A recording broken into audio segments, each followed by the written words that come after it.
It's finally soup season. Zuppa Toscana za blend edition. Let's go. We're gonna make it with bacon and sausage, cause you're family.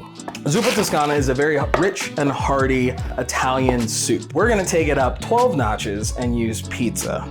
So you're gonna take a large stock pot, you're gonna brown your sausage, brown your bacon, saute your garlic, your onions. When you're sauteing your garlic and your onions, it's the perfect time to add the za. Add in your chicken stock, add those split golden potatoes, put your sausage and your bacon back in, and then bring it to a boil, let it simmer for about 30 minutes, and then add your kale on the finish with the cream. Our pizza seasoning is, bar none, my favorite Italian seasoning ever. There's a robust amount of oregano, parsley, little rosemary, garlic, salt, onion, chili flake. Zuppa Toscana Pizza Edition. Little zaza, sausage, kale, ham, potatoes, touch of cream, and of course chicken stock.